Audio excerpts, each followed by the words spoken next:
नमस्कार, आप देख रहे हैं 4 PM। मैं हूं आपके साथ सिमरन। देश में लोकसभा चुनाव को लेकर सियासत जोरों पर है। लोकसभा चुनाव को लेकर पूरे देश में चर्चा हो रही है और हर जगह चौक चौराहे पर रोज सरकार बन रही है और रोज सरकार बिगड़ रही है। इस बीच देश के सबसे बड़े लोकतंत्र महाराष्ट्र को साधने के लिए सभी दल एक्टिव मोड में दिखाई दे रहे हैं और दौरे पर दौरे कर रहे हैं और महाराष्ट्र में एक के बाद एक चुनावी जनसभा कर रहे हैं। बता दें कि सभी पार्टियों ने अपना घोषणा पत्र जारी कर दिया है और अपने चुनावी वादों को लेकर जनता के बीच पहुंच रहे हैं। वहीं बीजेपी के घोषणा पत्र में महाराष्ट्र की महिलाओं के लिए क्या योजनाएं हैं, उनके जीवन स्तर को बढ़ाने के लिए सरकार द्वारा कौन कौन सी मुहिम शुरू की गई हैं कि कौन सी जानकारी नहीं है। महाराष्ट्र राज्य की ग्रामीण महिलाओं और कामकाजी महिलाओं को तमाम दिक्कतों का सामना करना पड़ रहा है और उन महिलाओं को उनकी मेहनत का पैसा भी नहीं मिल रहा है। सरकार के वादों को लेकर महाराष्ट्र की महिलाओं का कहना है कि मोदी ने तमाम वादे किए, लेकिन आज तक महिलाओं को लेकर कोई भी योजनाएं धरातल पर नहीं दिखाई दे रही हैं। बता दें कि सरकार देश में सभी जगह फैली हुई है और अपने किसी भी वादे को पूरा नहीं कर पाई है, जिसको देखते हुए महिलाओं ने खासी नाराजगी देखने को मिल रही है। वहीं इस लोकसभा चुनाव में महिलाओं ने विकास को लेकर मतदान करने की बात कर रही हैं और कह रही हैं कि जो सरकार महिलाओं को लेकर के उनका सम्मान नहीं कर पा रही है,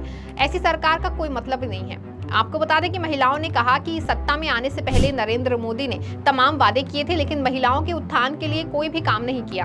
आपको बता दें कि महाराष्ट्र के सोलापुर जिले में बीड़ी बनाने का काम खूब होता है। सोलापुर में कपड़े का काम कम होने के बाद बीड़ी बनाने का काम बढ़ गया है और यहाँ घर में एक से अधिक महिलाएं पूरे दिन बीड़ी बनाने का काम करती हैं। बता दें कि तेंदुपत्ते से सिगार और बीड़ी बनाए जाते हैं, जिससे कि महिलाओं को टीबी और कैंसर होने का खतरा होता है, लेकिन महिलाओं के लिए सरकार के द्वारा कोई स्वास्थ्य सुविधाएं नहीं मिल पा रही हैं। इन महिलाओं के लिए सबसे मुश्किल मुद्दा है कि अगर बीड़ी बनाने की फैक्ट्री में कोई यौन उत्पीड़न या अन्याय होता है तो शिकायत करने के लिए उनके पास कोई तरीका ही नहीं है। इतना ही नहीं, उन महिलाओं को कम भुगतान में काम करना होता है। इन महिलाओं ने अपना दर्द बयां करते हुए कहा कि हमें 1000 बीड़ी बनाने पर 180 रुपए मिलते हैं, जबकि नियम के मुताबिक हमें 365 रुपए मिलने चाहिए, लेकिन हमें कभी नियमानुसार भुगतान मिला ही नहीं। फिर भी सरकार का हम महिलाओं की सुरक्षा स्वास्थ्य को लेकर कोई ध्यान ही नहीं है।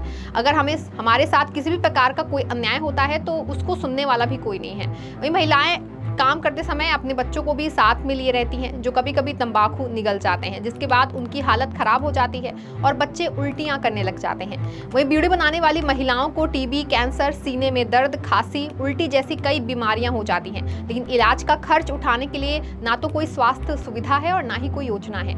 वहीं इन महिलाओं के पास आजीविका चलाने का कोई दूसरा साधन ही नहीं है, जिसके कारण महिलाएं मजबूरी में बीड़ी बनाने का काम करती हैं और आजीविका को चलाती हैं। सरकार बड़े बड़े दावे तो करती है, लेकिन कोई भी वादा इन महिलाओं के लिए लागू नहीं होता है। बता दें कि इन महिलाओं को शोषण किया जाता है। कारखानों के द्वारा इन महिलाओं को पूरा वेतन भी नहीं दिया जाता है। कंपनी के द्वारा इन महिलाओं को पूरी तरह से फायदा उठाया जाता है, जिसका कारण है कि वहां पर रोजगार के कोई भी दूसरे साधन नहीं है, जिसका फायदा बीड़ी बनाने वाली कंपनी उठा रही है। वहीं कोल्हापुर जिले के इचलकरंजी शहर को महाराष्ट्र का मैनचेस्टर कहा जाता है। देश में कपड़ा निर्माण और निर्यात का एक महत्वपूर्ण केंद्र है। भारत विश्व में वस्त्रों का तीसरा सबसे बड़ा निर्यातक है। इसमें इचलकरंजी के कपड़ा उद्योग की बड़ी हिस्सेदारी है, लेकिन पावर लूम श्रमिक और मिल मालिकों की शिकायत ये है कि इचलकरंजी में कपड़ा उद्योग आज संकट में है। कई कपड़ा मिलें बंद हो गई हैं और हैंडलूम ठप नजर आ रहा है। इचलकरंजी में कपड़ा मिलों में बड़ी संख्या में महिलाएं काम करती हैं। इनमें से कई महिलाएं 10 से 15 वर्षों में भी अधिक समय से काम कर रही हैं। सूत कताई मिल में काम करते समय महिलाओं को लगातार 8 से 9 घंटे तक खड़े होकर काम करना पड़ता है। इन महिलाओं के मुताबिक इतने सालों तक काम करने और पूरे दिन कपास और सूत काटने स्वास्थ्य संबंधी कई मुश्किलें आती हैं। वहीं महिलाओं ने अपना दर्द बयां करते हुए कहा कि महिलाओं पर घरेलू काम का बोझ होता है। ये अपने लिए स्वास्थ्य सुविधाएं और सरकारी बीमा योजनाओं का लाभ मांग रही हैं। वहीं सरकार का इन महिलाओं पर कोई भी ध्यान नहीं है। बीजेपी सिर्फ हवाई बातें करती है और महिलाओं को सिर्फ वोट का साधन मानती है। वहीं सत्ता में आने के बाद जमीनी स्तर पर कुछ भी नहीं करती है।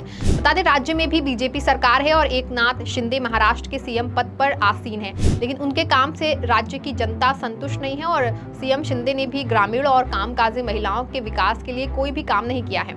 सिर्फ बयानों में ही महिलाओं के कायापलट की बात करते हैं, जमीनी हकीकत कुछ अलग ही बयां करती है। बता दें कि जनता पीएम मोदी और सीएम शिंदे की मानसिकता को भली भांति जान और समझ चुकी है और जनता ने 2 चरण के मतदान में बीजेपी को अपना पावर दिखा दिया है। वहीं अगले चुनावों में भी बीजेपी को जनता के पावर का पता चलेगा। राज्य में डबल इंजन की सरकार होने का बावजूद भी महिलाओं को लेकर किसी भी प्रकार की कोई योजना नहीं शुरू की गई है, न ही महिलाओं का कोई हाल जानने वाला है। वहीं चुनाव के समय सभी नेता गाँव-गाँव घूमकर जनता को भरोसा दिलाते हैं हैं और वादा करते हैं कि सत्ता में आते ही सभी गरीबों का काया पलट कर दूंगा। वहीं चुनाव जीत जाने के बाद मुड़कर फिर उधर कभी नहीं देखते हैं, जिससे कि जनता बहुत परेशान है। जनता की समस्याओं को सुनने वाला कोई है ही नहीं।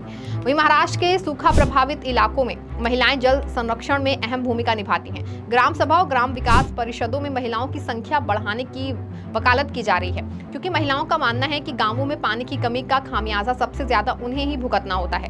गांवों और समुदायों में नशा मुक्ति, बाल विवाह को रोकने के लिए कार्रवाई, महिला मजदूरों का पंजीकरण, ग्राम पंचायत में एकल महिलाओं का अलग पंजीकरण, घरेलू हिंसा और दहेज पर रोक लगाने वाले कानूनों के कार्यान्वयन के साथ साथ LGBTQ समुदाय के लिए रोजगार की गारंटी देने के उपायों की भी महिलाओं ने वकालत की।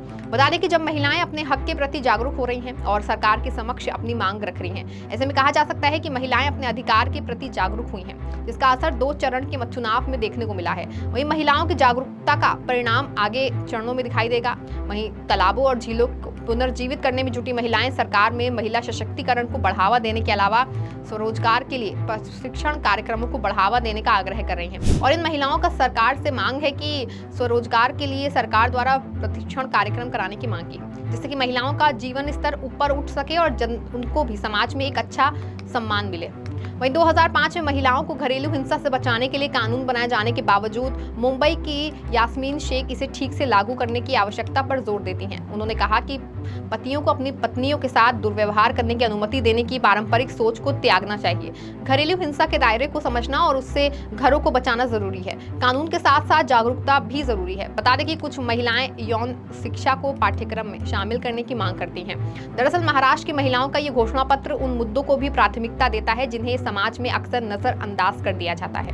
वहीं महाराष्ट्र की महिलाओं की मांगों को सरकार कब पूरा करती है, या फिर ये सभी मांगे बनकर ही रह जाएंगी? क्या सरकार महाराष्ट्र की इन महिलाओं के जीवन स्तर को सुधारने के लिए इनकी मांगों को पूरा करेगा? ये तो आने वाला वक्त ही तय कर पाएगा। इस खबर में फिलहाल बस इतना ही। ऐसी तमाम राजनीतिक खबरों के लिए बने रहें और देखते रहें 4PM। धन्यवाद।